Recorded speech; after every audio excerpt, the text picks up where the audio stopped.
Right, kita lanjut reading a book. Dan Hopkins Cardiothoracic Surgery chapter 8 tentang tracheal disease. Kita dulu key konsepnya. Key concept epidemiology. Primary tracheal tumors are rare, with an estimated 2.7 new cases diagnosed per million person per year. The many remaining tracheal pathologies comprise heterogeneous epidemiologies. Pathophysiology. Congenital tracheal stenosis may present as a web-like diaphragm, most often at the subcricoid level. Primary tracheal tumors are largely about two-thirds made up of adenocystic and squamous cell carcinomas with roughly equal histologic frequency. Other tumors include pleomorphic adenomas, leiomyomas, chondromas, carcinoid tumors, mucoepidermoid tumors, and the sarcomas. The laryngotracheal junction is the most frequent location of injury in airway trauma. Most tracheoesophageal fistulas are complications from mechanical ventilation. Clinical features. Patients with tracheal pathology usually present with signs and symptoms of upper airway obstruction, dyspnea on assertion, wheezing, stridor, and obstructive pneumonia. Tracheal tumors most commonly present with cough, hemoptysis, and signs of progressive airway obstruction, although signs and symptoms vary with tumor histology. Tracheoesophageal fistulas typically manifest as a sudden increase in tracheal secretion and incrusted material in the trachea. Diagnostic. Anteroposterior and lateral tomography is useful to define upper tracheal pathology.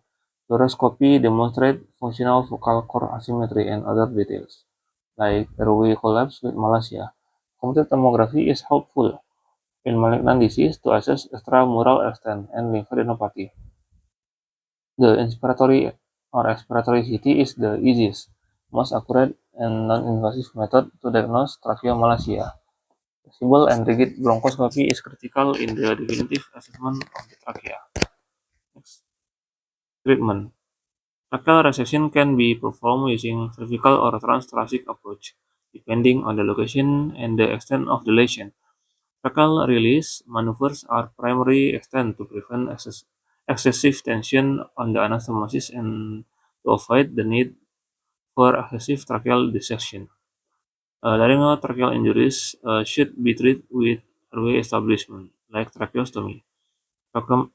Traumatic laceration of the lower trachea and can be approached via partial or full sternotomy or right posterolateral thoracotomy. Right posterolateral. Okay. Congenital tracheal stenosis may be treated with anterior tracheoplasty and patch repair or slide tracheoplasty. Most TF require tracheal resection. Anastomotic complications are reduced if definitive single-stage correlation of the fistula is delayed until after the patient has been successfully weaned from mechanical ventilation. Fistula control can be achieved by placing tracheostomy without balloon placed below the fistula, draining gastrotomy, and feeding jejunectomy. Diaphatic laryngotracheal stenosis have been treated with complex multi-stage or single-stage procedure involving partial resection of the subglottic larynx and immediate plastic reconstruction. Outcomes or prognosis. At the Massachusetts General Hospital, operative mortality for primary tracheal tumor resection has improved from 21% in the 1960 to 3% from the last decade. The overall 1, 5, and 10 years survival rates for primary tracheal carcinoma have been reported to be 84, 45, and 25% respectively. All tracheal surgery is subjected to anastomotic complication, including suture line granulomas, stenosis, and tracheal separation. Predictors of anastomotic complication include reoperation, diabetes, lengthy resection, laryngotracheal resection, age 70 years or less, and preoperatively tracheostomy. Anastomotic complications are associated with 7.4% mortality, compared with 0.06% in the patient who didn't experience anastomotic complication. Background: historical perspective. Early in the evolution tracheal surgery, it was believed that the amount of trachea that could be accessed safely was 4 rings, or approximately 2 centimeters. Because of this belief, much of the early early work in this area focused on the use of prosthetics for tracheal replacement. Although early clinical reports of tracheal replacement with bioengineered materials have been reported, consistent success is not yet attained for replacement of the airway.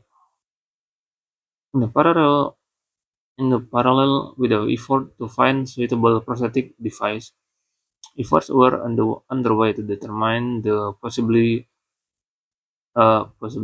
of resection and primary reconstruction. Grillo and colleagues systematically investigate the limit of resection of the trachea that might permit primary reconstruction with excessive tension and without destruction of its vital blood supply. Experiments in human cadavers demonstrate that the blood supply of the trachea enters in its lateral pedicle, and that mobilization of the trachea is best accomplished only by anterior and posterior dissection. These studies conclude that median length of 4.5 centimeter, or approximately 7 rings, could be resected and primarily reconstructed with an acceptable amount of tension. Uh, Before 2 centimeter, and now is 4.5 centimeter. As the issues of the external resection, methods of mobilization, limits of acceptable tension, with preservation of blood supply were established, primary resection and reconstruction become the accepted mode of managing most disease that involves the trachea. Reports of resection and primary reconstruction of length of the trachea followed, which had been previously thought to be impossible. Anatomy: the adult trachea measures 11 cm in average length from the anterior border of the cricoid cartilage to the carinal spur. There are 18 to 25 to 22 cartilaginous rings in the human trachea, with approximately 2 rings per centimeter.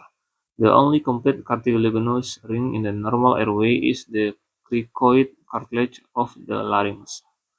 Okay? The remainder of the rings is C-shaped, connected posteriorly by the membranous portion of the trachea. The blood supply of the trachea is shared with the esophagus laterally and with the main bronchi below. Both the blood supply originates from the inferior thyroid artery, and the vessels of the lower trachea are derived from the bronchial vessels. Importantly, branch of the vessel enter the trachea laterally. You can see in the figure 8.1. Okay. So the thyroid is C-shaped, C-shaped, and the blood supply comes from artery, esophagus, inferior thyroid artery, vertebral artery, subclavian artery, internal thoracic artery. Oh, you can see.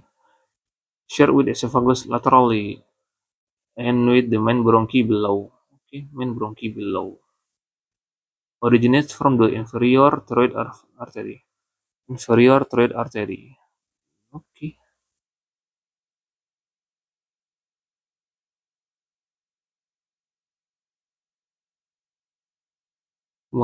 Second bronchi.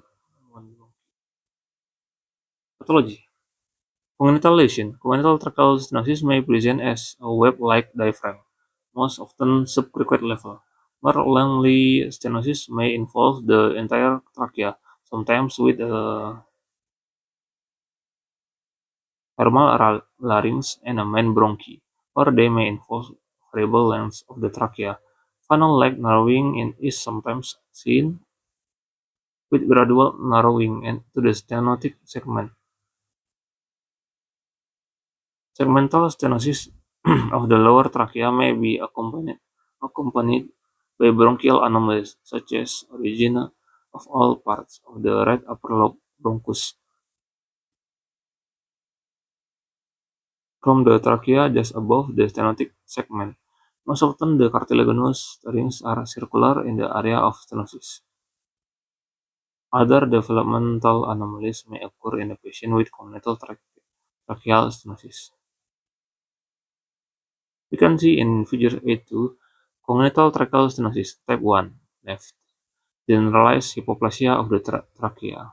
Okay. The airway has a normal caliber at the level of the cricoid cartilage and also the main bronchi. Type 2, center, funnel-like narrowing. The tracheal has a normal caliber immediately below cricoid cartilage, but funnels to its narrowest point, most frequently above the carina. In the type 3, the right segmental stenosis may be accompanied by bronchial anomalies. The segmental stenosis may vary in length and may be various level.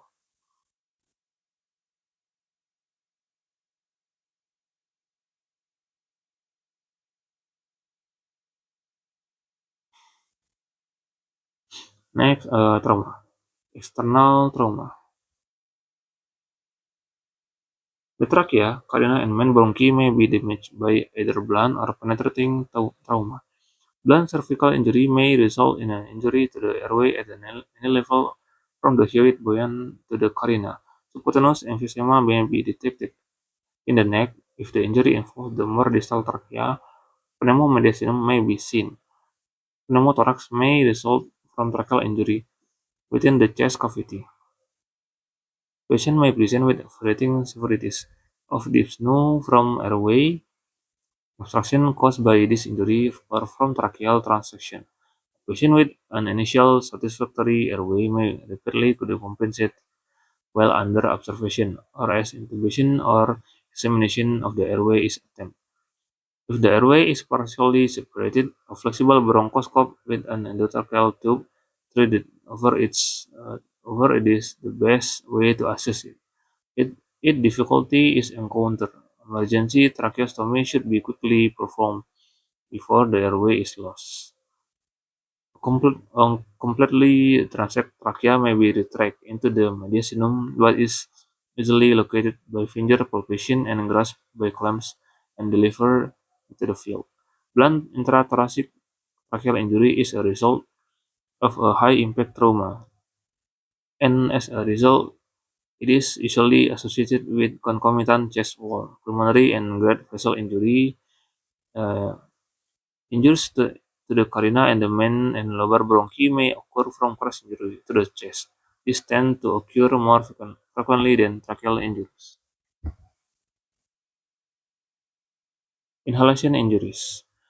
Tracheal injury may also occur in the form of the thermal or chemical damage by inhalation. Inhalation burns of the larynx, trachea, and bronchi may be particularly difficult injuries. The degree of inflammatory change, granulation tissue response, and scarring will depend on the depth of mucosal injury. In most cases, the tracheal rings are not destroyed. Resection is generally precluded, as lung injuries often occur. A number of cases of airway obstruction caused by burns have been managed initially by tracheostomy placed at the second or third ring, typically within the areas of burn injury, followed later by placement of the silicone T-tube into the span of injured area. Iatrogenic injuries. Acute intubation injury. Laceration of the trachea during intubation occurs most often in the membranous wall. This may be long and may also damage the esophagus, resulting in the tracheoesophageal fistula or TIF. Respiratory symptoms and concomitant esophageal injuries are indication for immediate repair. Post-intubation injuries. Post-intubation injuries to the trachea include granulomas, stricture, malacia, and tracheoesophageal and tracheoinnominate arteries fistula. Tracheal stricture represents the most common post-intubation injuries. This occurs principally at either the level of tracheal stoma or that of the tracheal cuff. Both result from proliferative and cicatricial response to the tracheal injury. Granulomas result from erosion by the tip of the tracheostomy or endotracheal tube and can also occur at the site of failed tracheostomy. Stomal stenosis result from the gradual enlargement of the tracheal stoma and its eventually healing by contraction. This pulls the sides of the defect together, distorting the tracheal lumen to a triangular configuration with the base of the triangle located posteriorly. Consisting of the uninjured membranous wall, the instigating large stoma may result from overzealous excision of tracheal wall at the time of the initial tracheostomy, from erosive infection around the margin of the stoma, or most commonly from erosion secondary to leverage by equipment attached to the tracheostomy tube during ventilation. The stenotic process may extend into the subglottic larynx if the previous tracheostomy was placed inappropriately high in the trachea. Cough stenosis, on the other hand, is caused by circumferential erosion of the trachea by excessive pressure exerted by sealing cuff stenosis. In the healing process, cicatricial connective tissue is formed, which contracts in a circumferential fashion. The route of entry of the ventilatory tube doesn't affect the occurrence of cuff injury, only its level. These lesions are seen in a patient who have had only endotracheal intubation as well as those with previously tracheostomy. Cuff injuries have been observed in a patient with only 48 hours of exposure to high-pressure cuff. However, since the length of exposure increases the risk of injury, these lesions are seen more frequently in a patient after prolonged ventilation. The development of large volume, low-pressure cuff for tracheostomy and endotracheal tubes for ventilation has greatly lowered the incidence of cuff stenosis.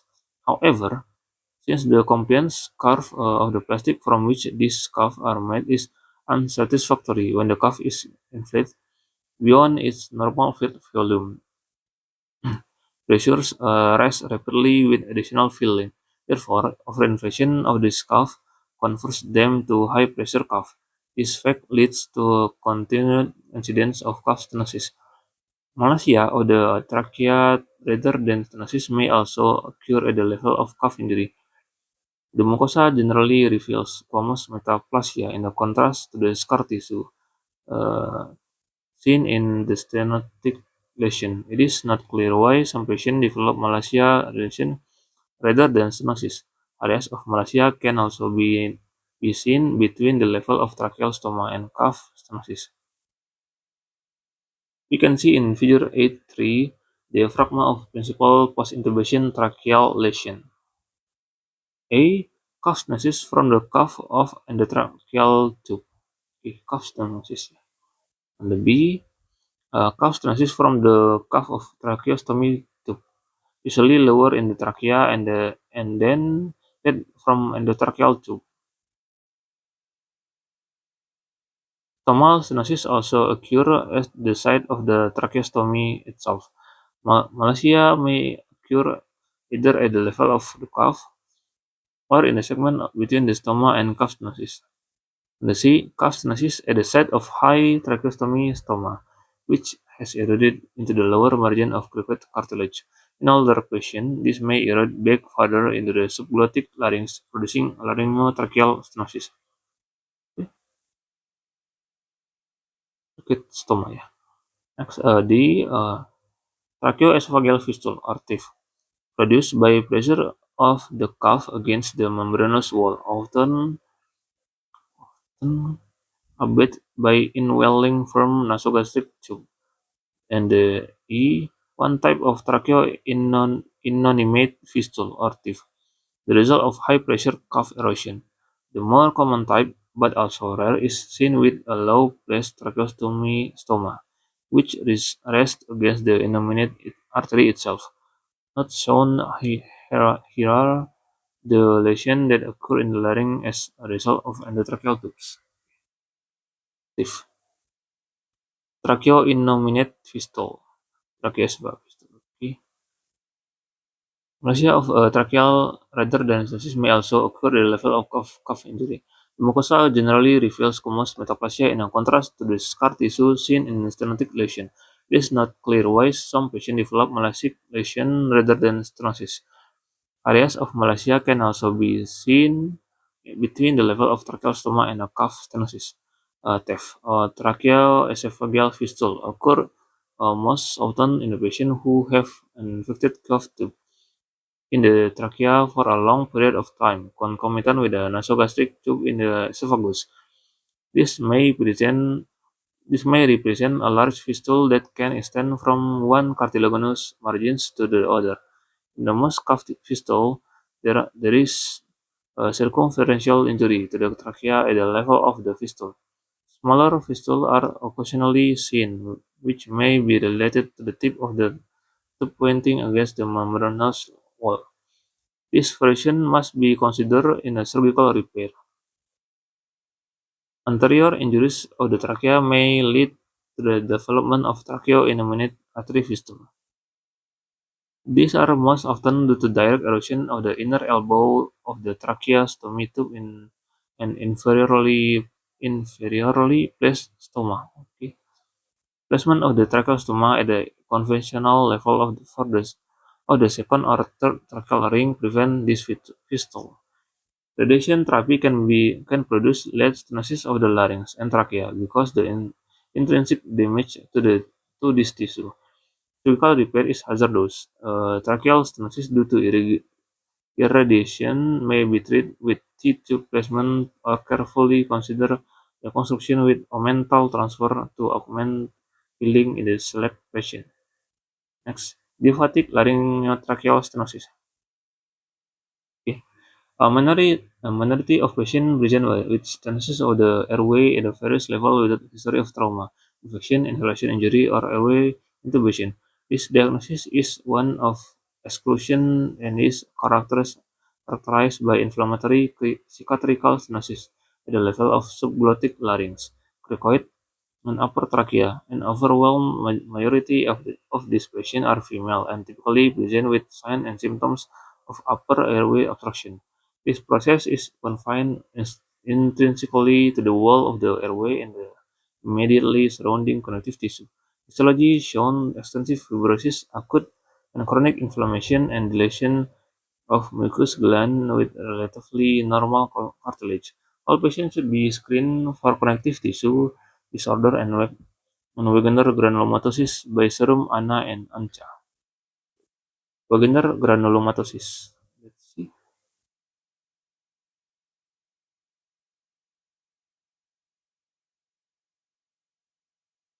Granulomatosis with polyangiitis. Okay.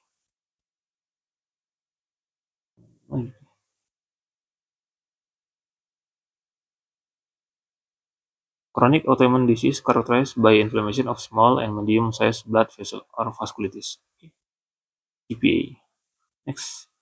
It is impossible to predict the future course of the disease. The presence of active inflammation is best treated by serial dilation until the inflammatory process subsides. When airway obstruction becomes severe and doesn't respond for sufficient long interval dilation, surgery is indicated.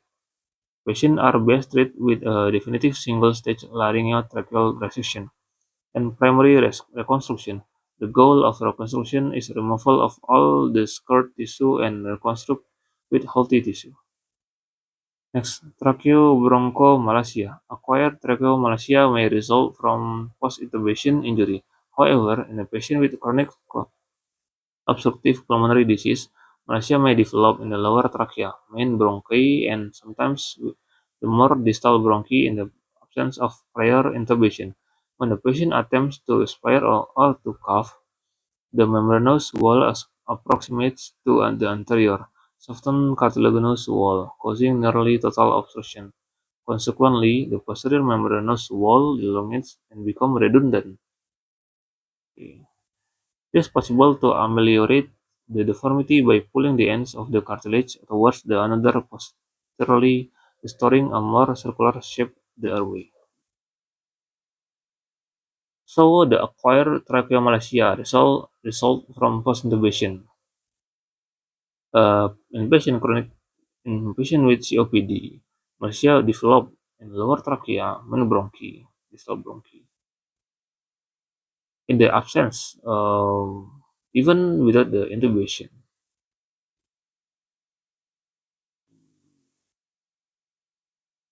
The redundant membranous wall must be tacked to the posterior splinting material to prevent it from falling forward into the lumen. Various materials have been used for splinting, none with a complete success. These have included fascia lata, pericardium, lipophilis zone, polytetrafluoroethylene, and rigid plastic splints. We currently use sheets of polypropylene to mesh to plicate to the membranous wall as described by Reiner.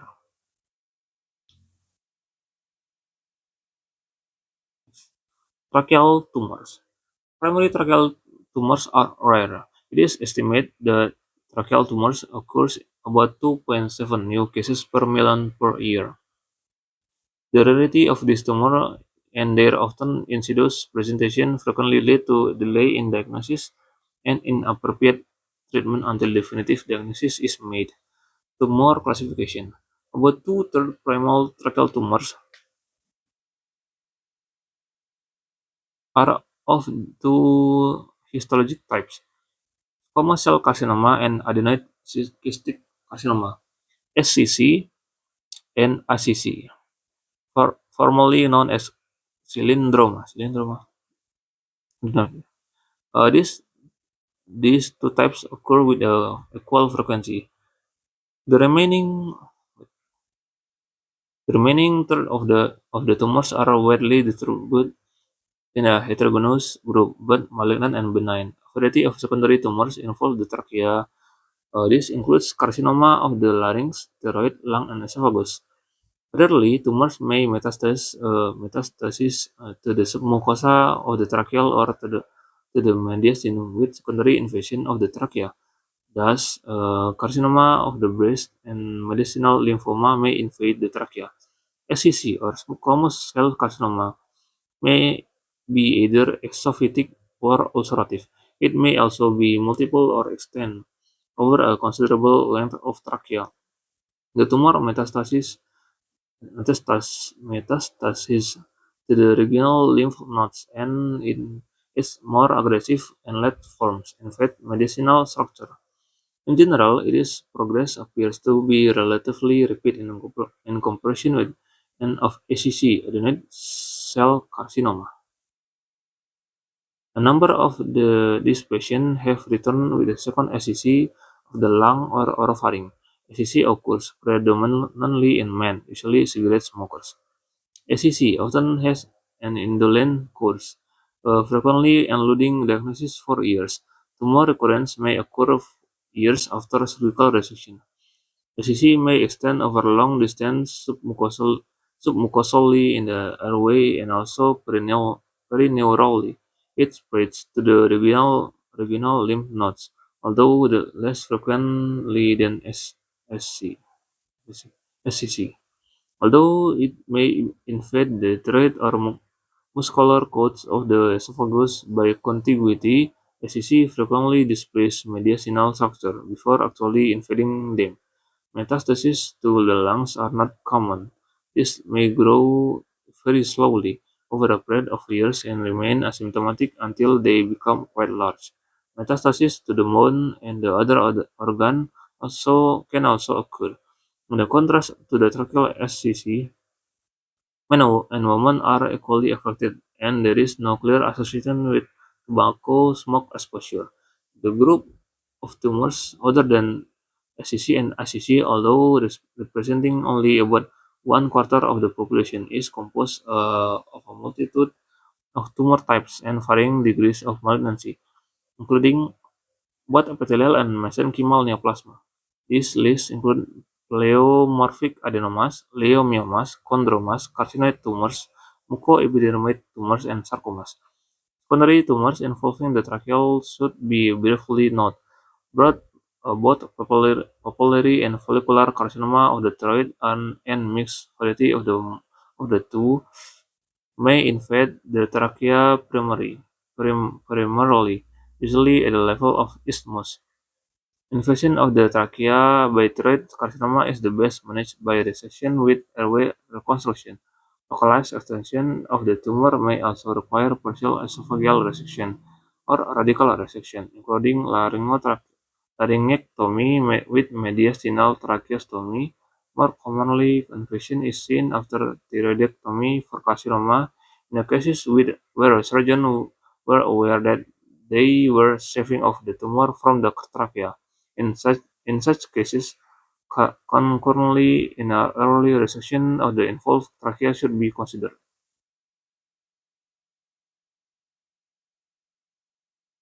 Okay. Clinical features. Patients with a pathologic lesion of the trachea usually present with the sign and symptom of the upper airway obstruction, dyspnea on exertion, wheezing, stridor, and obstructive pneumonia. The most common presentation, wheezing and dyspnea on exertion, is frequently misinterpreted as adult-onset asthma. It is uncommon for this symptom in this patient to become progressively worse and correspondingly be treated with a corticosteroid before the correct diagnosis is finally made. It should be a diagnostic rule that any patient who presents with such symptoms and has been intubated and ventilated must be considered to have organic stenosis unless proven otherwise. If the patient before has been intubated, we must consider the patient have organic stenosis unless proven otherwise. Tumors of the trachea may also present insidiously. Their most common signs and symptoms are cough, 37%, hemoptysis, 41%, and the signs of progressive airway obstruction, including shortness of breath on exertion, 54%, wheezing and stridor, 35%, and less commonly dysphagia or hoarseness, 7%. Sign and symptoms may vary with the histology of the tumor. Hemoptysis is prominent in patients with SCC and usually leads to earlier diagnosis. SCC more commonly present with wheezing or stridor as a predominant symptom, often leading to delayed diagnosis. In one study, the mean duration of symptom prior to diagnosis in a patient with SCC of trachea was only 4 months, whereas in those with SCC it was 18 months. Among with non-intubated patients, TEV, tracheoesophageal fistula is manifest by episodes of choking while swallowing, suctioning of food or beverage from trachea, or an increase in tracheal secretion. Among intubated patients, there may be gastric distension or loss of the liver tidal volume. Tracheoinnominate arteries fistulae are rare, but may be announced by predominantly hemorrhage. In the treating bleeding from tracheostomy, it is important to differentiate between erosion of tracheal granulation of mucosa and arterial fistula. Any suspicious hemorrhage from tracheal stoma should be immediately investigated.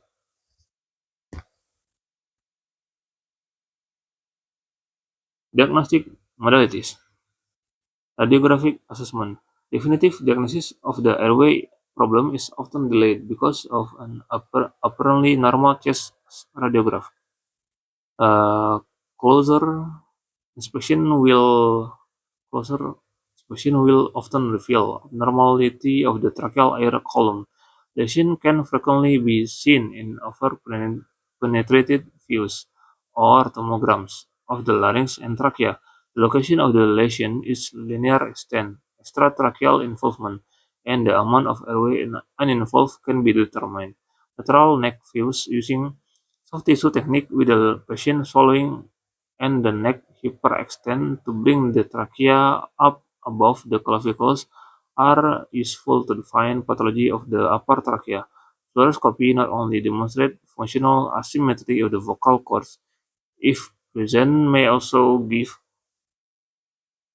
additional information about the extent of the lesion and collapse of the airway if malacia is present.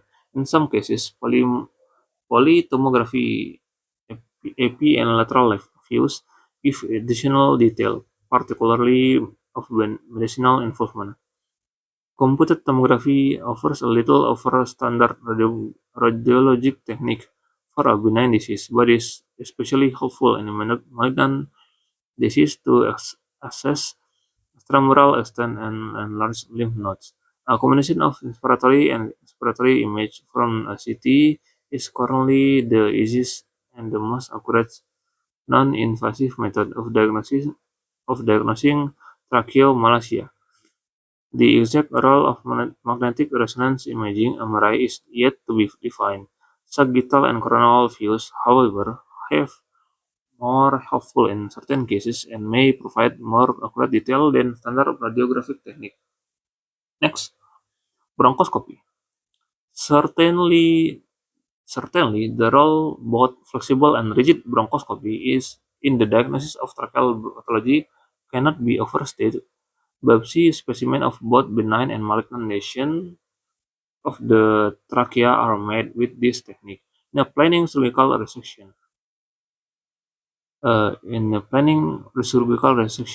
bronchoscopy is invaluable. Definitive assessment of the airway is performed by meticulous endoscopic measurement by a rigid bronchoscope.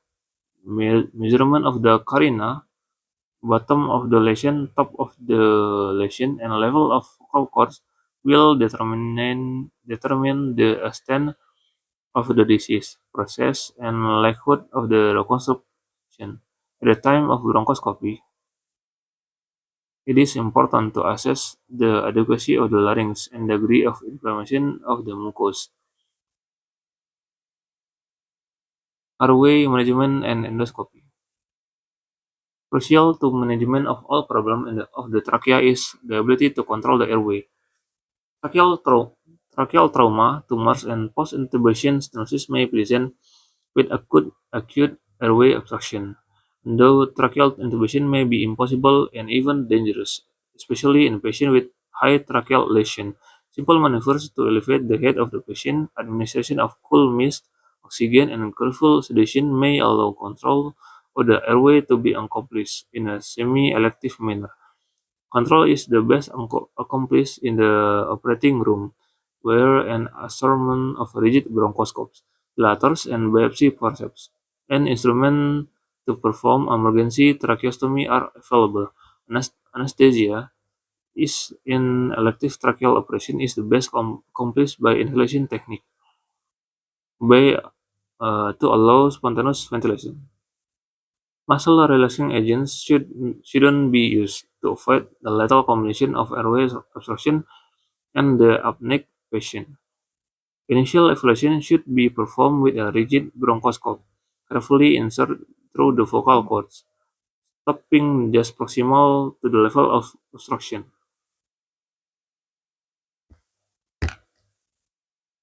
This can be passed beyond most tumor, even those causing nearly total obstruction. Uh, Once the status of the distal airway has been assessed, the tumor can be partially removed with a biopsy forceps to determine its consistency and vascularity. For most tumors, the tip of the rigid bronchoscope can be used to cord out the mass of the tumor. The tumor can be grasped with biopsy forceps and removed. If bleeding ensues, the bronchoscope may be passed into the distal airway for ventilation, and this will also serve to tamponade bleeding. Post-intubation stenosis pose a slightly different problem in airway control. Bronchoscopy is available in determining the extent of airway involvement, and just as importantly, the amount of uninvolved airway measurement as accurate as possible should be recorded. The quality of the mucosa should be carefully assessed. Marked inflammation and erythema may dictate delay of definitive surgical operation to a time when this has subsided. Both flexible and rigid bronchoscope are used in this situation.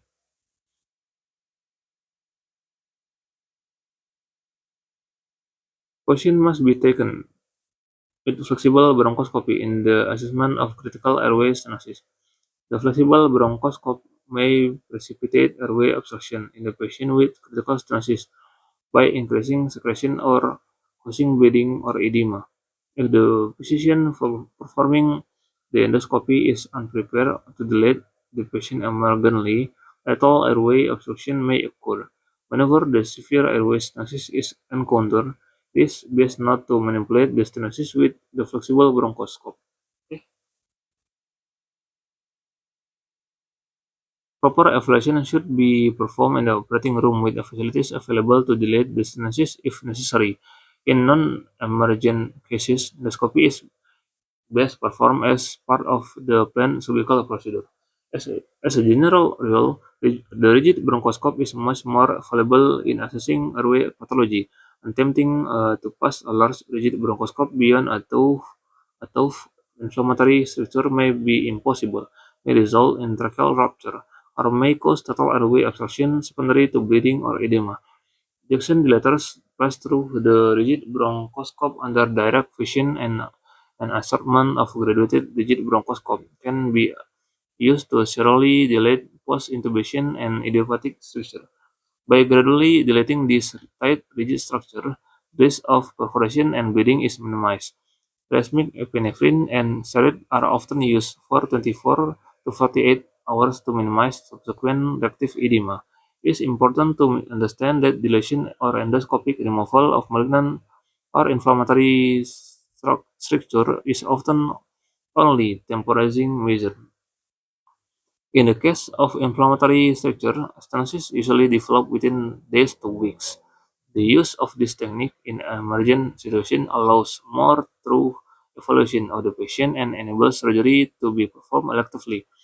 Many patients are on corticosteroid at the time of presentation, and by improving the airway, this may be tapered and discontinued. This will enable the operation to be performed at a later time without the threat of impaired healing. The above maneuver are also used in an elective operation when the patient has present with a narrow but not critical airway. Dilation with a rigid bronchoscopy permits assessment of the distal airway, placement of an endotracheal tube, and provision of an adequate lumen to prevent carbon dioxide accumulation early in the procedure. Hmm. Tracheostomy may be necessary in some patients as the only method to secure an airway. If feasible, this should be passed through the most damaged portion of the trachea to preserve the maximal amount of the normal trachea for subsequent reconstruction. If tracheostomy is contemplated at the completion of the tracheal resection, which is rarely necessary, it should be placed at least 2 rings away from the anastomosis. The anastomosis should then be protected with the thread gland or strap muscle to fight contamination of the suture line. This will lessen the likelihood of subsequent dehiscence or stenosis. A tracheostomy tube should never be passed through an anastomosis. Alright, next, cervical therapy. Anesthesia.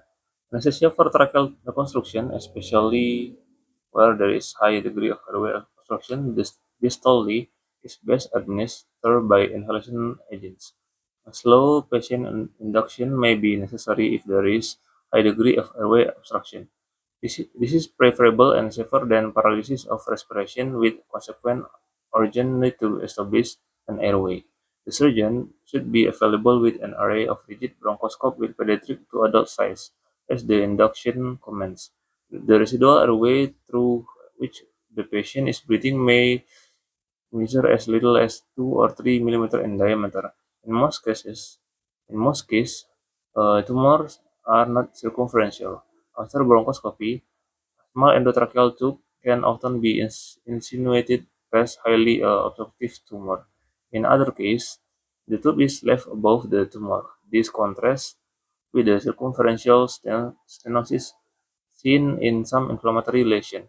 In rare cases, it may be necessary to respect portion of tumor with biopsy forceps to enlarge the channel for passage of a tube. At the time of tracheal diffusion, this tube is pulled back or removed and a sterile cuff, flexible and armored endotracheal tube is inserted into the distal airway across the operative field.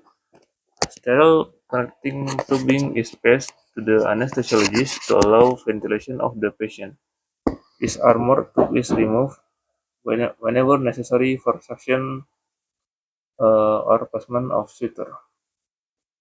Toward the completion of the operation, the original endotracheal tube is advanced into the distal airway and the anastomotic sutures are tied. The patient should be breathing spontaneously at the end of the procedure so that extubation can be performed in the operating room. High frequency ventilation has been used with equal success intraoperatively, but we have been quite satisfied with the technique described. High frequency ventilation is especially useful in certain complex cardinal reconstruction. Ideally, the patient should be extubated and breathe spontaneously at the conclusion of the procedure, particularly where the trachea has been greatly shortened. It is desirable not to have even a low pressure cuff lying in the contact with the anastomosis for any period of time. The use of cardiopulmonary bypass is not usually necessary in adult tracheal surgery, even in complex cardinal reconstruction. However, it may be requisite in repairing congenital airway lesion in the pediatric population, especially in the presence of correction and of cardiac anomalies.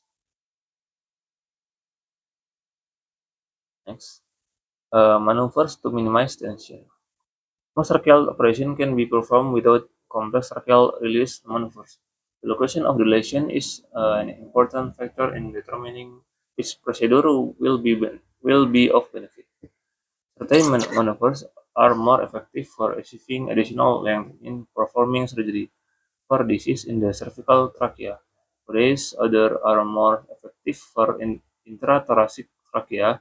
A release maneuver is primarily performed to prevent unnecessary tension on the anastomosis and avoid the need of excessive dissection of the trachea, which might jeopardize the lateral blood supply. The simplest maneuver to minimize tension after a tracheal resection for cervical pathology is flexion of the neck and mobilization of the pretracheal plane, avoiding the lateral blood supply to the trachea. Flexion of the neck between 15 and 35 degrees may result in downward movement of the trachea by as much as 4.5 cm or the equivalent of 7 tracheal rings. 4.5 7 tracheal rings. So one ring is about what 0.5 centimeter below. Flexion beyond this may achieve up to 1.5 centimeter of added length. The amount of trachea that may be removed with simple flexion varies greatly with the patient age and physical habitus as well as other conditions. When these simple maneuvers fail to provide sufficient length, a Montgomery suprahyoid laryngeal release can be performed. Montgomery suprahyoid laryngeal.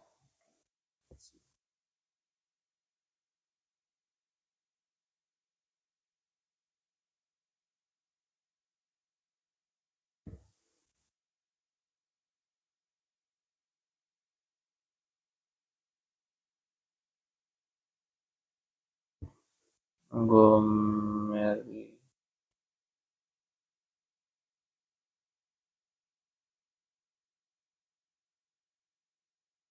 Montgomery suprahyoid release, surgical technique used during tracheal resection and reconstruction to gain additional 1 to 2 centimeters tracheal length.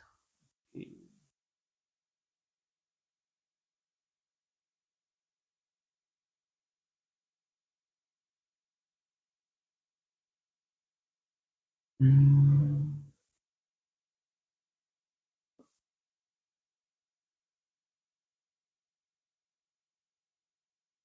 Alright, alright. Next. Mobilization of the right hilum and inferior pulmonary ligament should be complete first. A U-shaped incision in the pericardium below the inferior pulmonary vein will allow the hilar structure and bronchus to advance in cephal fashion. Additional length may be obtained by completely incising the pericardium around the hilar vessels.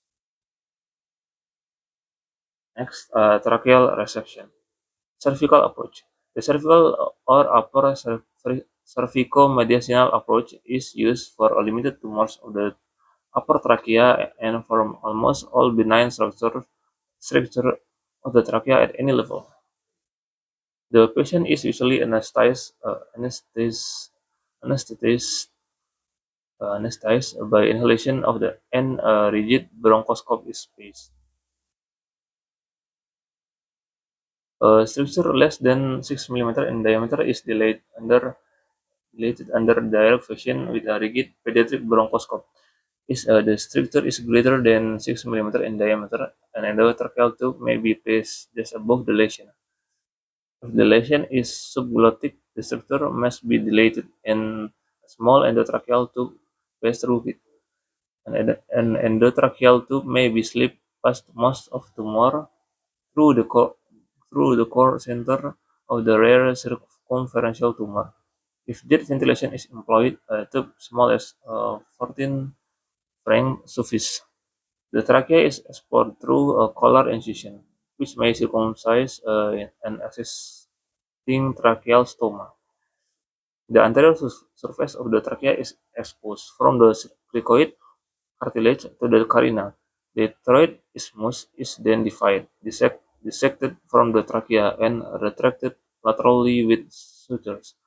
In inflammatory lesion, it is essential to keep the dissection close against the trachea to avoid the risk of injury to the back wall of the innominate artery. If the lesion extends below the sternal notch, making it easily accessible through the collar incision, the exposure increase by making a T incision with the vertical arm extending downward to 0.1 cm below the sternal angle.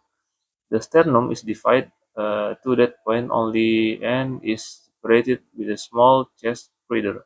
Exposure is not improved with a full median sternotomy, since the carina lies at the level of the angle of the Lewis, and the great vessels lying anteriorly inhibit better visualization. Full median sternotomy.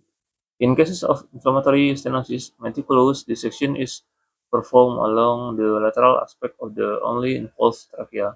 If there is difficulty in identifying the level of the lesion, intraoperative bronchoscopy will facilitate its recognition.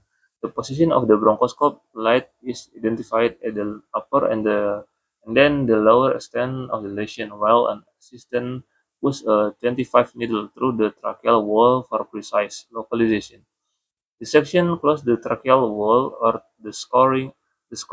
replacing it avoids injury to the recurrent laryngeal nerves, which lie in the tracheoesophageal groove on either side. The nerves are intentionally not exposed. This is a particularly important point if the stenosis is located just below the cricoid cartilage, since the recurrent nerves enters the larynx just medial to the inferior corner of the thyroid cartilage. The trachea is then circumferentially dissected at the level immediately below the distal margin of the lesion. The sterile anesthesia equipment is assembled on the field prior to division of the trachea. Lateral traction sutures of 2.0 Vicryl are placed on either side of the trachea in the mid-lateral portion approximately 1 cm below the anticipated level of transaction. This passes vertically through the full thickness of the tracheal wall and around one or more rings.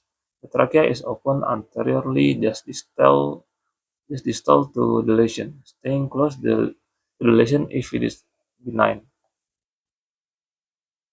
Uh, if the wall still disease at this point, second incision is made one ring lower until good tissue is identified. Then the trachea is transect. After the transection, an assistant maintains tension of the two lateral torsion sutures and holds the flexible armor ventilating tube in the distal trachea. Circumferential dissection of the residual distal trachea is limited to its first 1 to 2 cm to protect the segmental blood supply. Revascularization invites necrosis and possibly irreparable stenosis. You can see in the figure 8.4. Figure 8.4. Yeah. Figure 8.4. Tracheal resection and reconstruction for post-intubation stenosis. A collar incision, like T-shape, provides access for many upper tracheal lesions. For a wider access to upper thoracic inlet and the mediastinum, partial sternotomy is performed. This provides exposure even in supracarinal benign stenosis. And B. Partial sternotomy with retraction of the innominate artery and vein. You can see circumferential dissection is performed only just below the lesion. Outer placement of the lateral traction suture above below the points of tracheal transection.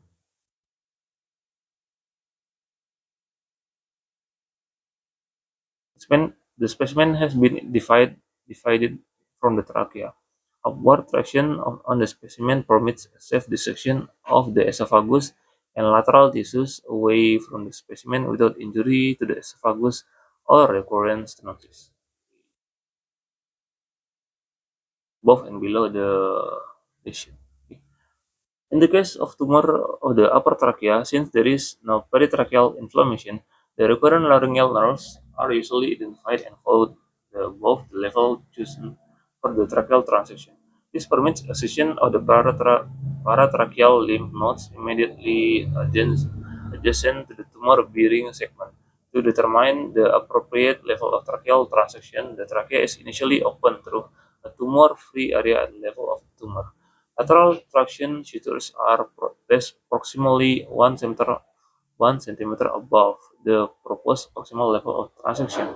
Again, no more than 1 centimeter of the trachea is freed circumferentially. If the upper level of transection is at the inferior border of the cricoid cartilage, no attempts is made to dissect more cephalad posteriorly. Upper level of transition is the inferior border of the cricoid. Oh, so the cutoff is or the borderline is cricoid cartilage. Since this would involve the zone of fusion between the upper esophagus and the cricoid, risking esophageal injury. To test the ease with which the tracheal ends can be brought together, the anesthetist tracks the patient neck and the proximal and distal traction suture are closed, bringing the tracheal ends together.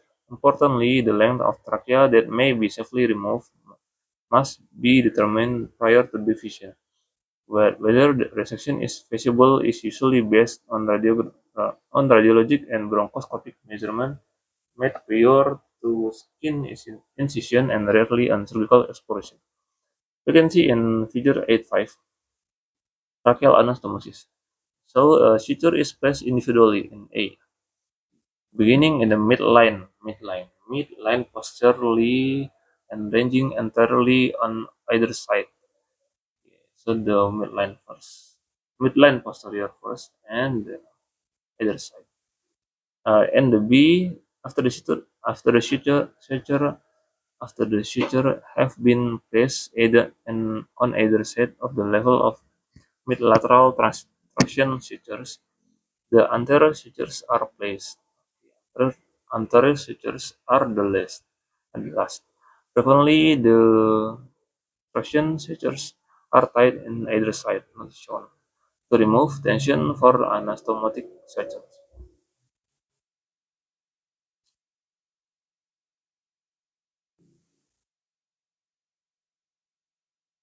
After this, anastomotic sutures are tied from anterior to posterior on either side. The complete anastomosis is airtight. Okay.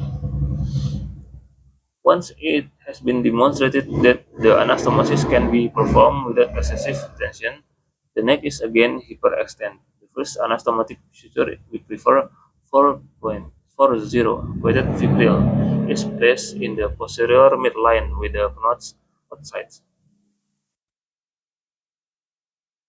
and the suture is clipped to the drapes above. The next suture is placed lateral to this, and the clip to the drapes just coded to the previous one. The sutures are thus serially inserted until a point is reached, just posteriorly to the mid-lateral tracheal traction sutures. The same placement of sutures is now carried out on the opposite side, from the posterior midline to the mid-lateral suture. Posterior midline, mid-lateral suture. The serial sutures are placed anteriorly, proceeding from the lateral traction sutures to the midlines. The cross-filled ventilatory tube have to be removed intermittently for the placement of the difficult sutures or drawn to one side as the sutures are inserted. When all sutures have been placed, the oral endotracheal tube is advanced from above until the end is visible in the wound. The distal tracheal is suctioned. The tube is in it is withdrawn. The anesthesia is now resumed via the original endotracheal tube, which is advanced into the distal trachea beyond the anastomosis. The patient head is firmly supported on the blanket in full extension, then the lateral traction sutures are closed, pulled together on either side, and tied. The tracheal ends are opposed end to end, not deliberately intercepted. End to end, not intercepted. Okay. The anterior anastomotic sutures are tied first without tension, and the ends are cut after tying each. The assistant now rotates the trachea by gently drawing medially on the traction sutures on the surgeon sides on the table. The sutures just posterior to the lateral traction suture is tight, and then are the rest of the posterior sutures. This is this is then repeated on the opposite sides. The end of traction sutures are removed, leaving their knot loops in the place to guard against tension and the anastomotic sutures. The integrity of the anastomosis is checked under saline. Flat, closed suction drains are placed in the in the pretracheal and substernal spaces, and the strap muscles are approximate in the midline. After the incision has been closed, a heavy suture is placed through the skin crease beneath the chin and through the periesternal skin. Two sutures on each side may be used if a midline incision was necessary. These sutures are tied with the patient neck in a flexion to guard against sudden hyperextension of the neck in the first week following the operation. The patient is usually extubated in the operating room. An unsatisfactory airway at this point is not likely to improve unless the problem is secondary to laryngeal edema. If this is the case, small endotracheal tube can be left in position until the problem subsides. It is preferable to leave the cuff deflated if possible. Transthoracic approach. The transthoracic approach using posterolateral thoracotomy through the four intercostal space is used for tumors of the lower trachea and the carina for a few inflammatory lesions. The right arm is draped free. The neck and the anterior chest are included in the field. This allows for alteration of the incision or the addition of a cervical component should laryngeal release or the other maneuvers may be necessary. An extra long single lumen endotracheal tube with a sufficient diameter is used to intubate the main bronchus. This section of the thoracic trachea is carried on in a similar fashion to that for more proximal pathology. In the cases of malignancy, an effort is made to resect surrounding tissues with the tumor. Eventually, the trachea is dissected circumferentially below the tumor and sometimes above it, although the upper portion of the dissection can be complete after the division of the tracheal below. Traction sutures are placed in the mid-lateral tracheal wall distal to the tumor. If the transection is close to the carina, the sutures are placed in the lateral walls of the right and left main bronchi. Again, anesthesia tubing broke across the field is joined to a flexible armor to place in the distal trachea or preferably the left main bronchus to allow collapse of the right lung for better exposure during the anastomosis.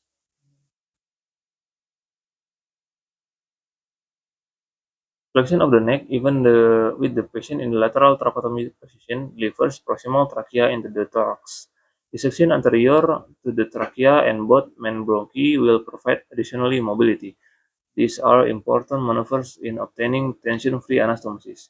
In the resection of malignant tumor, paratracheal and subcarinal lymph nodes that are not in proximally to the mass should not be radically resected for the fear devascularizing the airway.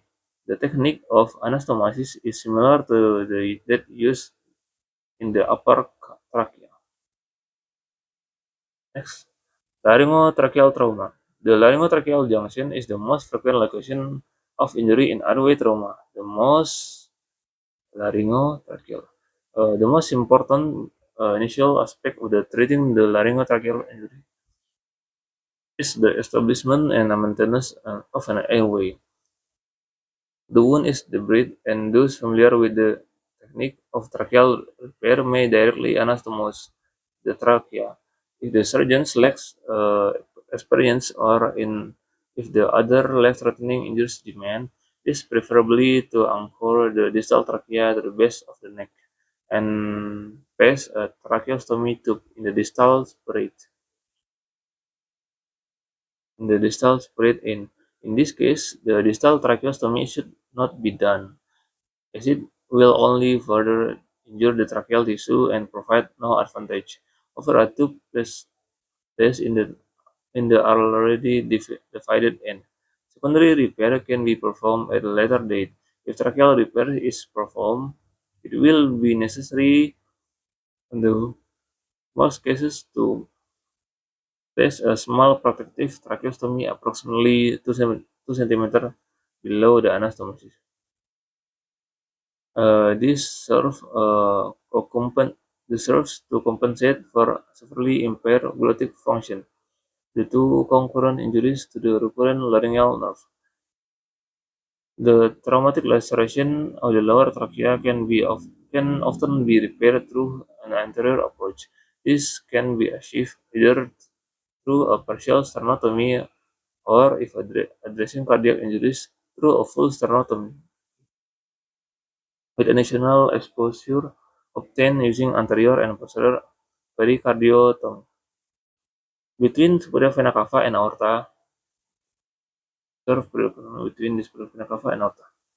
For those less familiar with this approach, the lowermost trachea as well as carinal bronchial ruptures are the best approach through the right posterolateral tracheotomy. Right posterolateral tracheotomy. Slide tracheoplasty. Three surgical techniques have been described for correction of the congenital tracheal stenosis. First, tracheal resection and reconstruction in the children has been described. This has limited utility in the pediatric population, as only a finite length of trachea, approximately 25 to 30%, can be resected and followed by end-to-end sutures before excessive anastomotic tension may result in separation. To address this issue, the patients with long congenital stenosis have been treated with an anterior tracheoplasty and patch repair with costal cartilage or pericardium. The latter must be suspended to the mediastinum, and all patch techniques require a prolonged stenting with intubation during early healing. This approach has also been complicated by the formation of the excessive granulation tissue rising from the mesenchymal surface of the patch, often requiring multiple bronchoscopic debridement. These patches can also suffer from necrosis and/or collapse, necessitating reoperation. Goldstraw introduced slide tracheoplasty. Goldstraw introduced slide tracheoplasty as an alternative to the management of patients with long segment congenital tracheal stenosis. Surgical approach for this lesion is similar to that used for tracheal pathology in adults. The upper and lower end of the stenotic segment are precisely identified so that the lesion might be divided horizontally and its midpoint. This section is carried circumferentially around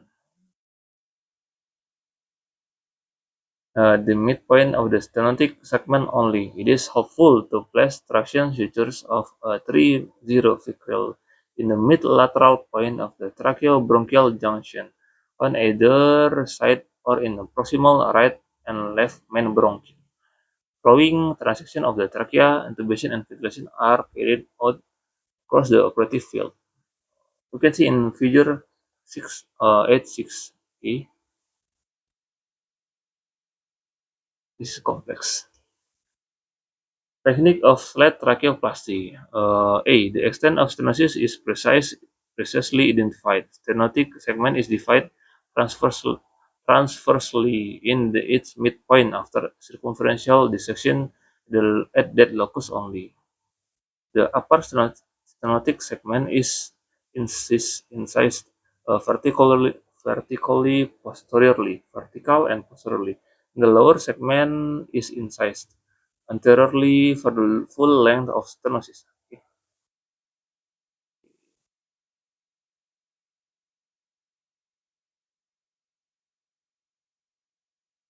Hmm. Oh, so in the lower part it is incised anteriorly till the congenital malformation, and the upper side is incised posteriorly. You can see. Uh, Upper stenotic segment is incised vertically posteriorly. So vertical, so at the and the posterior side vertically, and the lower segment is anterior side uh, anteriorly. So that is can be reattached and become a flap that is close anterior and posterior section. The right angle corners produced by this division are trimmed above and below. Stay sutures near the tip of the superior flap and traction sutures at the tracheobronchial angles and or the main bronchi are both helpful. Minimal dissection of the lateral blood supply is performed. Two and are pulled together after placement of individual anastomotic sutures around the entire oblique circumference of the tracheoplasty. And the circumference is doubled, resulting a four-fold increase the cross-sectional area. Slide tracheoplasty. Vertical division of the proximal and distal segment are carried out. It is essential that full length of stenosis Be insist. Be insist. The right angle corners of the tracheal walls represented by the meeting point of the vertical and horizontal incision are trimmed to make a gently sloping corner. The lateral blood supply is hardly disturbed for the lower segment, as the vertical incision is based anteriorly. For the upper segment, however, some more circumferential dissection is necessary. A single 3-0 ficral suture is placed through and through the tracheal wall close the discharge of the upper flap for traction. The anastomosis is created using the technique similar to those described earlier.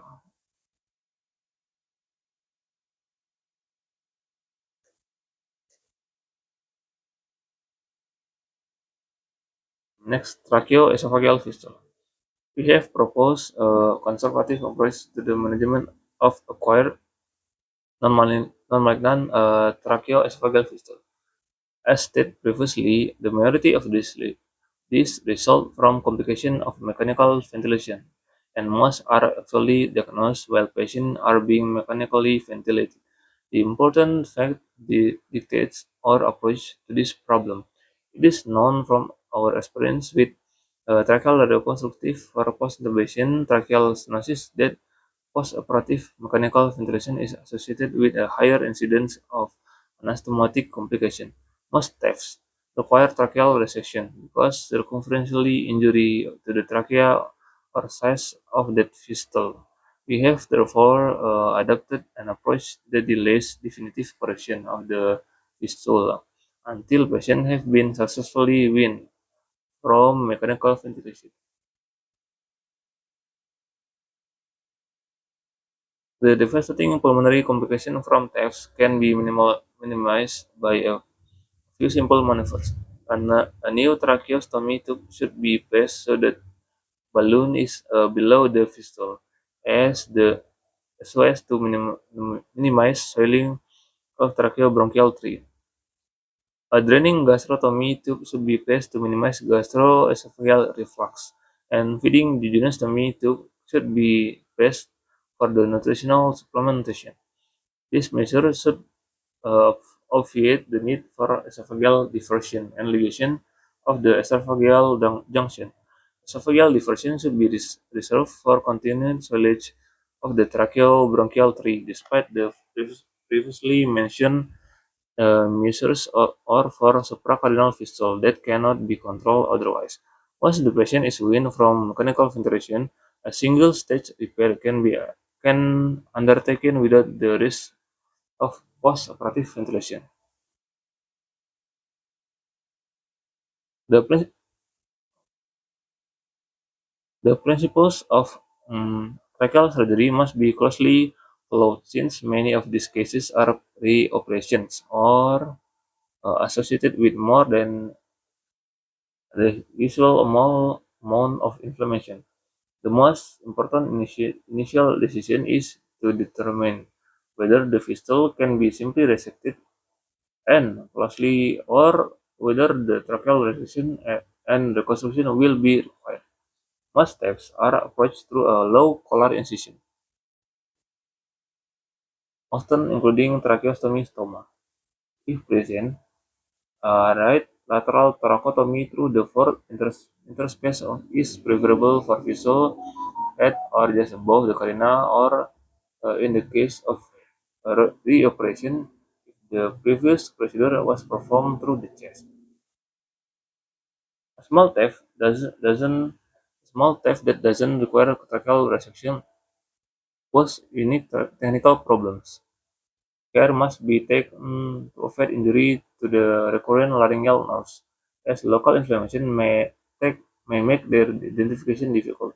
In this circumstance, it is best to identify the nerves at the location remote to the fistula. The nerve should be elevated with the tracheal during exposure of the fistula. Once the fistula is identified, it should be defined. We prefer to close the tracheal defect with absorbable sutures material. For 0 Vicryl, the esophageal defect is then closed in two layers. A local strap muscle is mobilized to buttress and separate the tracheal and esophageal sutures lines. This should minimize the risk of recurrent fistula. The vessel that requires tracheal resection, although technically more complicated, provides significantly improved exposure. Circumferential dissection above and below the vessel should be very close to the trachea to avoid injury to the recurrent nerves. Resection of the damaged portion of the trachea gives excellent exposure of the esophageal defects. The esophageal defect is caused longitudinally in two layers. It is essential to separate the esophageal sutures aligned with a local strap muscle to help prevent recurrent theft, and the tracheal reconstruction is performed as detailed earlier. Next, diaphatic laryngotracheal stenosis.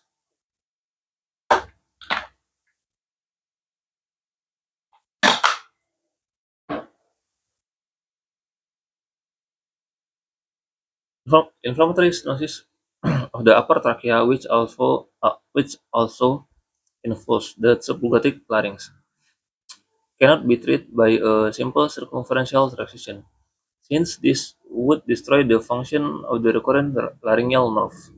Many complex multi-stage procedures have been devised to solve this problem. In an effort to improve the result obtained by such operation, single-stage procedure involving partial resection of the subglottic larynx and immediate plastic reconstruction by varying technique have evolved, yielding the good result. In those patients in whom the stenotic process involves only the anterior portion of the subglottic larynx, a resection of this portion of the cricoid arch is sufficient. The posterior margin resection is along the lower border of the cricoid cartilage, and patients with circumferential subglottic lesion standing in the front of the posterior pad of the cricoid. The line of posterior mucosal resection is incised above the level of stenosis, approaching the arytenoid cartilage. All involved mucosal and scar tissue is incised from the front of the posterior cricoid plate, leaving the cartilage intact posteriorly to be surfaced by a broad-based flap of the membranous trachea advanced from the below. The posterior cricoid plate itself is usually not significantly involved. The plane between mucosa and cartilage can be dissected with a scalpel or bluntly with a fine dental spatula. One must stop short of the superior border of the cricoid plate, which lies immediately below the arytenoid cartilage. No attempt is made to groove or otherwise alter the posterior cricoid cartilage itself. Division of the trachea is also carried out differentially. Posteriorly, a flap of membranous wall is present. First, we see in figures 8-7, A and B. Small tracheoesophageal vessels are treated by division and local repair. The recurrent laryngeal nerve is elevated with the trachea. Esophagus is closed in two layers. Small tracheoesophageal fistule. Recurrent laryngeal nerve.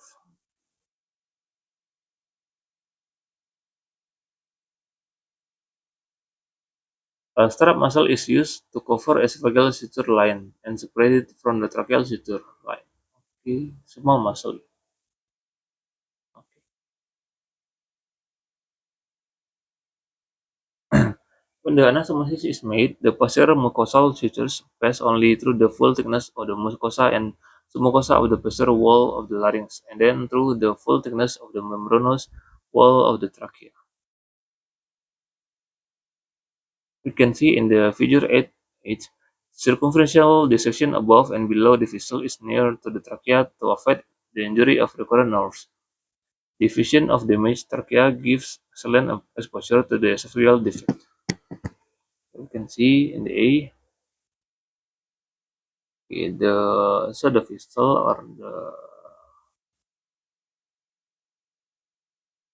near the trachea circumferential dissection near the trachea.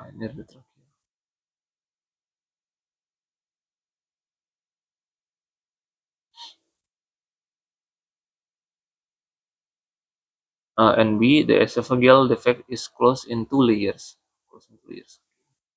Two layers. One stitched together and the above to close the below of the fistula. And C. Local strap muscle is used to buttress the esophageal closure and separate it from the tracheal suture line muscle.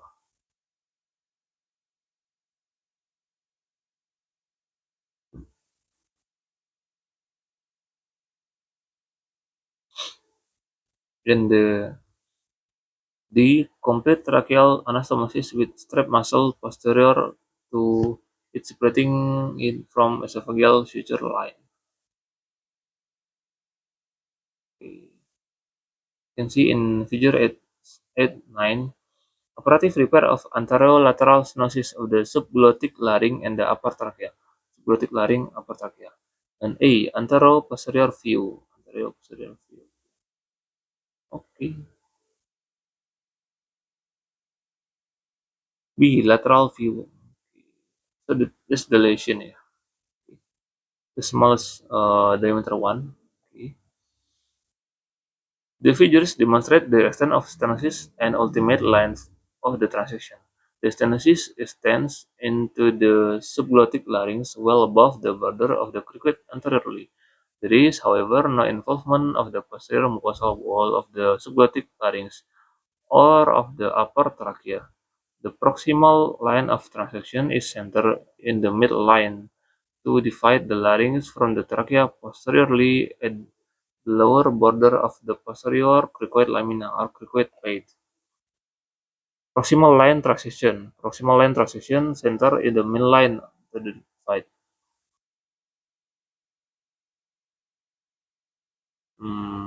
Okay.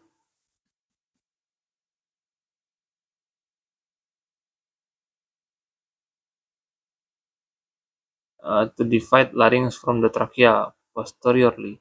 The lower border of the posterior cricoid lamina or cricoid plate.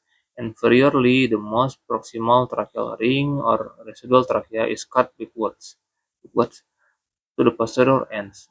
Okay, so larynx and trachea after removal the specimen. The recurrent laryngeal nerve have been left intact. Both are not dissected out, as might be suggested by diagrammatic representation. The mucous membrane of the larynx has been transected sharply at the same level of the vision as the cartilage. Okay, the margin of the anterior defect in the subglottic larynx is sutured in both types of the resection to a pro-shaped segment. Pro-shaped, okay, pro-segment. What is it? Pro-segment trachea.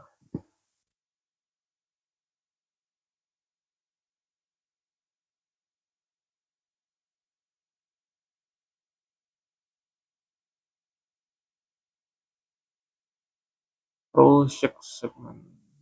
Oh, okay, maybe. Oh no.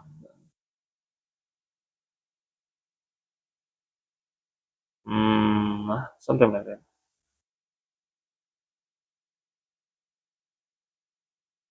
Okay. Then the midline of the thyroid cartilage and is approximate to the midline of the peak of the most proximal cartilage of the trachea. The traction sutures are tight and flowed by individual anastomotic sutures. The result, congenital stenosis. We have generally followed a conservative therapeutic approach to airway lesion in infants and small children. As indicated earlier, the juvenile tracheas tolerates anastomotic tension less well than the adults. Furthermore, following anastomosis, a small amount of edema in a small airway may cause more significant obstruction than a similar thickness of edema in the adult, which, while growth of stenosis is in general proportional to that of the normal tissues and doesn't actually correct congenital stenosis, sufficient improvement may obviate the need for correction or permit the patient to grow so that cervical reconstruction can be performed with less risk. As described earlier, the most cases of congenital tracheal stenosis are best addressed with a slight tracheoplasty. On completion of this procedure, the circumference of the trachea is doubled, the cross-sectional area is quadrupled, okay? And the extensive segment is shortened by half. It is clearly advantageous have the trachea repair with the tracheal wall containing native cartilage and normal tracheal epithelium. It has been demonstrated that this repair provides a permanent enlargement of the airway diameter and doesn't inhibit subsequent tracheal growth. Since the introduction of slight tracheoplasty at the Massachusetts General Hospital in 1991, we have treated 8 patients ranging from age from 10 days to 19 years with stenosis varying in the length and location as well as other associated congenital lesions. All patients survived and obtained a widely patent and stable airway. In all juvenile patients, the repaired tracheal segment continued to grow. Given the intolerance of tension in juvenile tracheal anastomosis, slight tracheoplasty should, in our opinion, be considered for all but the shortest stenotic segment. Next, post-traumatic stenosis. Earlier, we published our experience in treating traumatic injuries to the airway. In this series, 10 patients with acute injuries and 17 with delayed traumatic laryngeal stenosis were evaluated and treated. All 10 of the acute injuries had excellent airway preservation. Voice was preserved and successfully repaired, and the esophagus made in one. Repair in the repair of delayed stenosis was successful in 16 of 17 patients. All but one patient had preservation of voice, despite the presence of vocal cord paralysis in 14 patients pre-operatively. The cases of concomitant esophageal injury present in 4 patients were successful repair without development of teeth. Post-intubation stenosis. Post-intubation tracheal injuries remain the most common indication for tracheal resection and reconstruction, despite the definition of etiology of this lesion and development of technique for their avoidance. We report 503 patients who underwent tracheal resection and reconstruction for post-intubation lesion. The balloon cuff of an endotracheal or tracheostomy tube accounted for 25 to 251 lesions. 178 lesions were at the site of tracheostomy, and 38 patients had evidence of both lesions. In 36 patients, the exact site was uncertain, often due to prior attempts at treatment, including multiple tracheostomies. Of the 503 patients, 441 had lesions that were isolated to the trachea, while 62 had concomitant involvement of the subglottic larynx. You can see in the figure 810.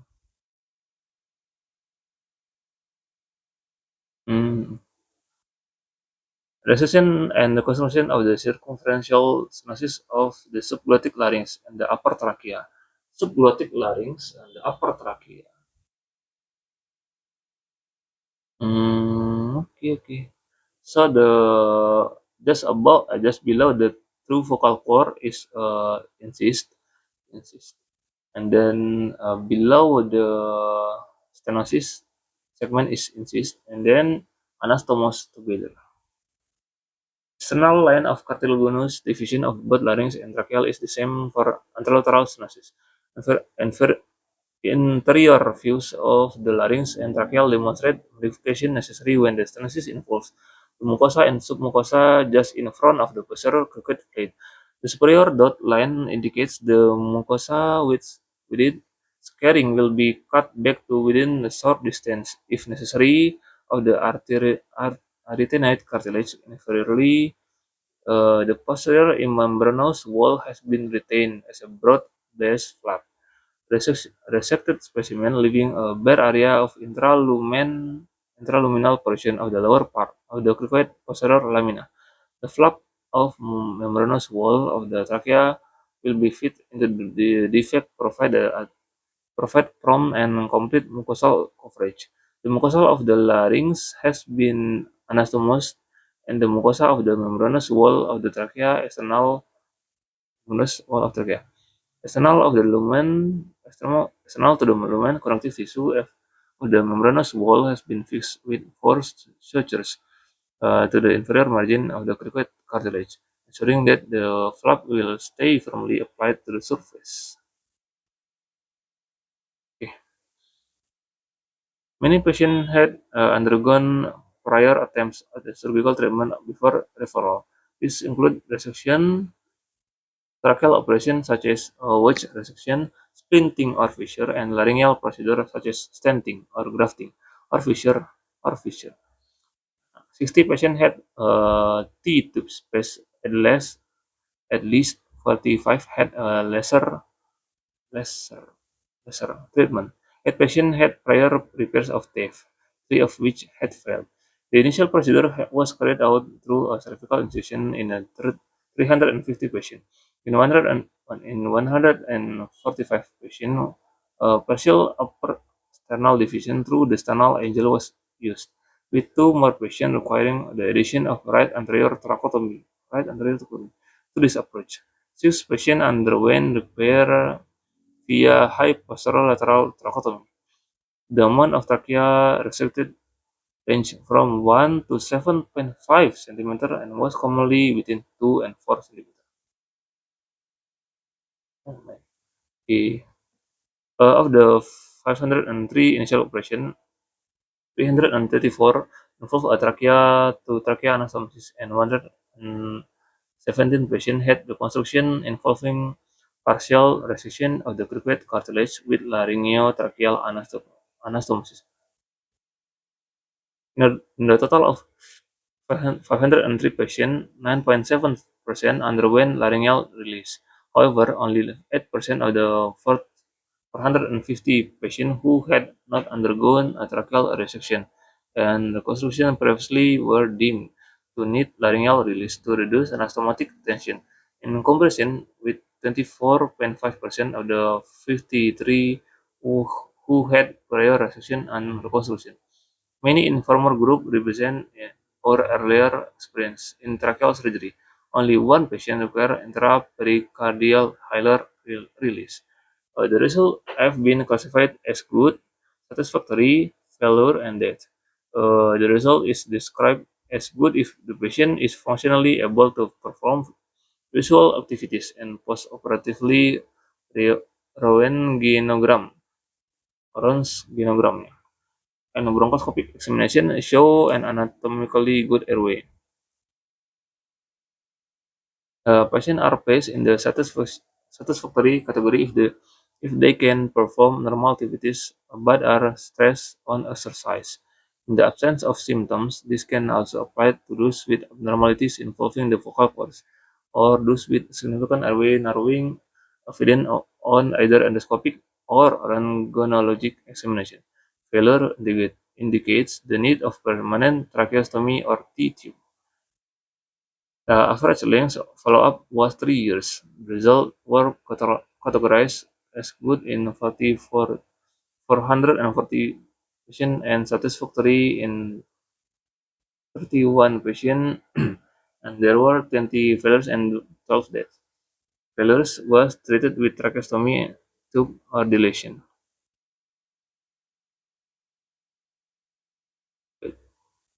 Oh, let's go. Next, idiopathic laryngotracheal stenosis. In experienced hands, laryngeal resection and reconstruction is associated with excellent result in a minor complication. In our experience, treating this rare entity, all but 2 of 73 patients were female. The duration of symptoms before evolution varied between 4 months and 32 years, with the greatest number reporting 1 to 3 years of symptoms. The time of referral, a total of at least 75 procedures have been performed on the 28 of the 73 patients. The extent of cervical resection ranged from 1 to 5 cm with an average of 2.6 centimeters. Resection of the entire anterior cricoid was performed in 59 patients, while only partial or no required resection was necessary in 10 and 4 patients, respectively. 36 patients required mucosal resection from the posterior cricket plate with the tracheal membranous wall advancement flap reconstruction. Extubation in the operating room was possible in 67 of the 73 patients. This patient didn't require further airway intervention during the initial hospital stay. Immediate protective tracheostomies were placed in the 5 patients. However, only one was used in the last 30 patients of this series. One patient had a negative re-exploration for postoperative cervical subcutaneous emphysema. Okay. This patient underwent earlier dilatation for obstructing granulation tissue. In long-term follow-up, 92% patients had either excellent or good result. For the remainder, 5 were only a occasional dilation. A poor result was seen in one patient in whom at least yearly dilatation became necessary. The patient in this series have required permanent tracheostomy or T-tubes. In addition, there was no preoperatively mortality. Okay. Next, tracheoesophageal fistula. We have reported our result in the treatment of benign acquired theft in 38 patients. The vast majority result from the combined effect of esophageal tube and either an endotracheal tube or tracheostomy tube. The remainder were secondary to laryngotracheal trauma and complication of radiation therapy and anterior spinal fusion. The patient had undergone attempt repair at the other institution. Many had more than one attempt repair. The reason for failure include the need for post-operative mechanical ventilation and failure to interpose tissue between tracheal and esophageal sutures line. 7 patients from the other institution underwent esophageal diversion with cervical esophagostomy or pharyngostomy, and 3 had ligation or interruption of the gastroesophageal junction. Tracheal resection and reconstruction was performed in 31 patients. This was done to address the presence of full-thickness circumferential damage at the level of tracheal pathology, or when the defect in the membranous tracheal wall was too large for direct closure. 6 of these patients additionally had longitudinal closure of the membranous wall of the tracheal where the fistula had been located. The amount of injured trachea would have been too excessive to allow reconstructive otherwise. 5 patients had laryngotracheal resection because of the pathology involving the subglottic larynx. Tracheal damage was too extensive in the one patient to allow tracheal resection. Therefore, a T-tube was placed following the repair of the fistula. There has been no recurrence of the fistula in this patient.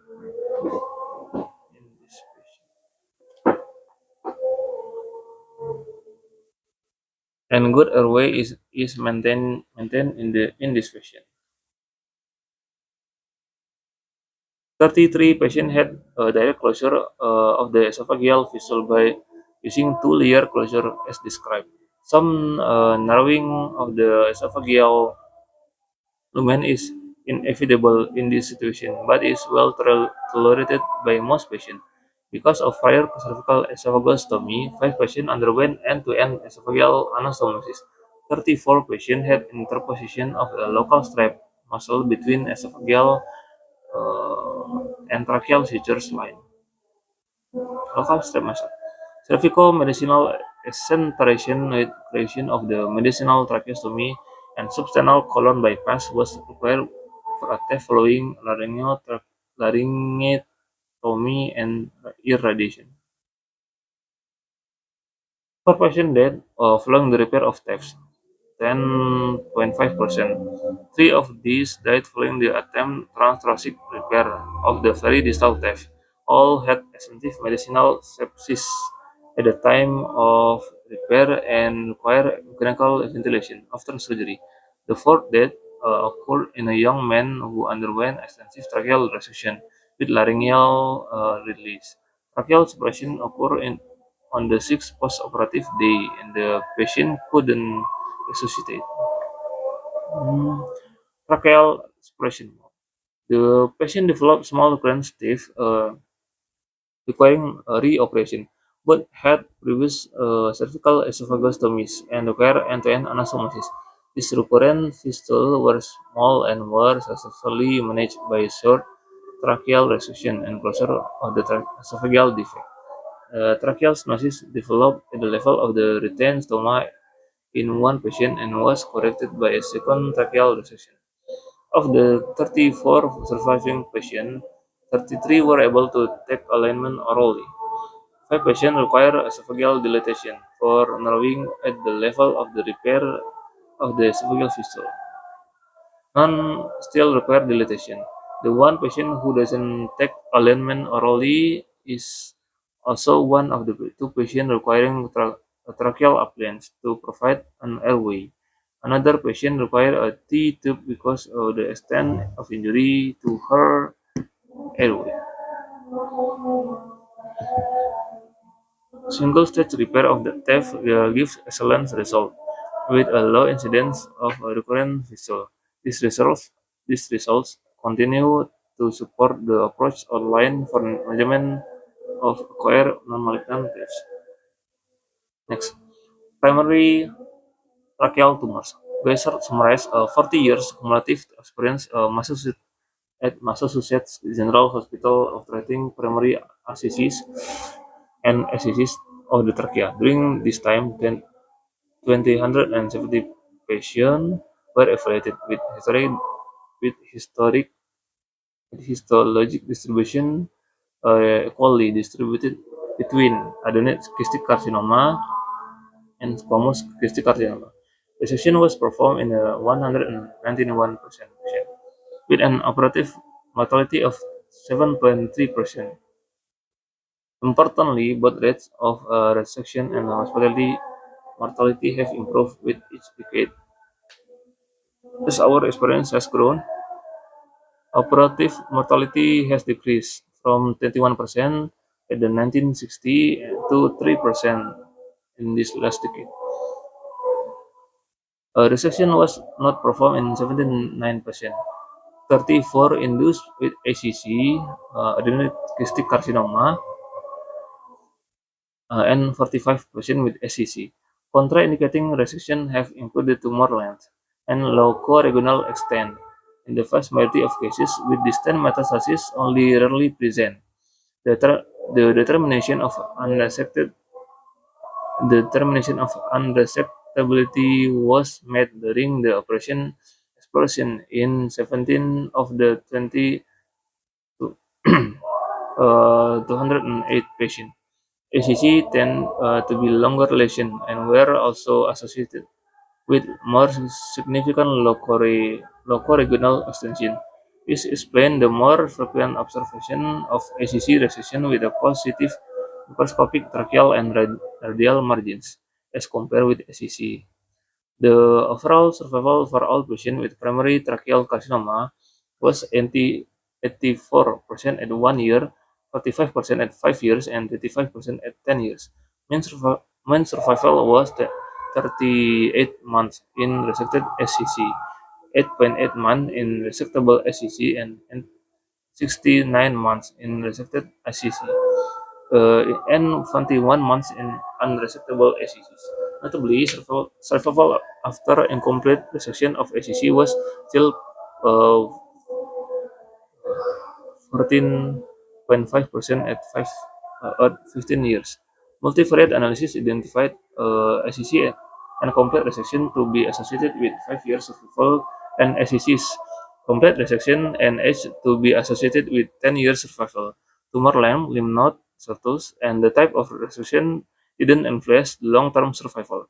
The presence of tumor at the resection margins of SCC, even by frozen resection during operation, has particular importance in airway reconstruction. The surgeon must often compromise the complete resection for the sake of safety, and the above data indicate that a small to not statistically significant survival benefit exists in this patient.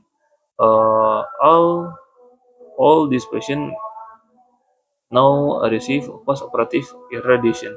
Sutures line recurrence thus far has been rare, and late recurrence has been that of distant disease. In contrast, irradiation of unresected tumor is all but uniformly characterized by local recurrence in 3 to 5 years.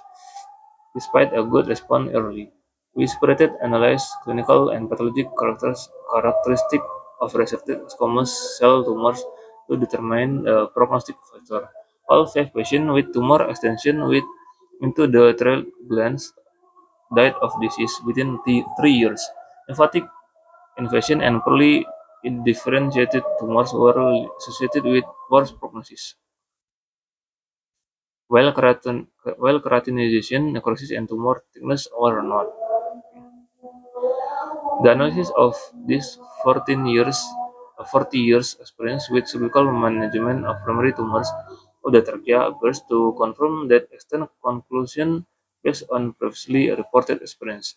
Primary SCC and SCC of the trachea are best treated with by resection when primary reconstruction may be safely accomplished. Resection should be followed by full dose medicinal irradiation in most cases. And last, complication following tracheal surgery are similar regardless the problem for which resection and reconstruction is performed. Pratt and College recently present the most complete analysis anastomotic complication after tracheal resection. This review of 901 patients identifies relevant risk factor for the development of these problems and further describe their management. Anastomotic complications include granulation at the suture line, stenosis, and tracheal suppression. A significant reduction in the suture granuloma formation has been seen since the conversion to absorbable suture material used for the anastomosis. In fact, the use of absorbable vicryl sutures since 1878 has all but eliminated sutures-related granulation. This can be successfully managed with bronchoscopic sutures removal and local steroid injection. More extensive process may require reoperation for resection, T-tube placement, and tracheostomy. Stenosis and separation of tracheal, carinal, and bronchial anastomosis are feared. Complication of airway reconstructive surgery. Excessive tension of an anastomosis is probably the most frequent cause of technical failures. Dangerous tension may appear after resection of more than 50% of the trachea in the adult and of more than 30 to 40% in the child. These are very general percentage and do not apply specific individuals who may vary widely with respect to age, body habitus, and pathology, prior surgery, and other comorbidities. Habitus, pathology, and other comorbidities. Renal resection are particularly at risk because a complex nature of the reconstruction require the fact that primary tumors may involve considerably length of the trachea as well as many bronchi. Several predictors of anastomotic complication were demonstrated. Pre-operation diabetes length above 4 cm resection, laryngotracheal resection, age below 17 years, and need for tracheostomy before operation. The frequency of anastomotic complication was higher in patients undergoing operation for TAF than in those being treated with tracheal tumors post-intubation stenosis and idiopathic laryngeal stenosis. Of note, corticosteroid use was not associated with increase in complication rate. This is most likely secondary to the management strategy of our group, which is to defer tracheal aspiration in the presence of higher dose steroid until such drugs can be effectively taken.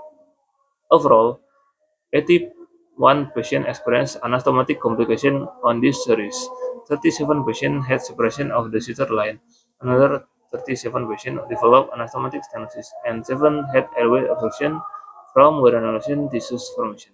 Complications were treated with multiple dilatation, temporary tracheostomy, or T-tube placement. Placement permanent tracheostomy or T2 placement, and reoperation. The mortality patient who had anastomotic complication was 7.4% compared with 0.06%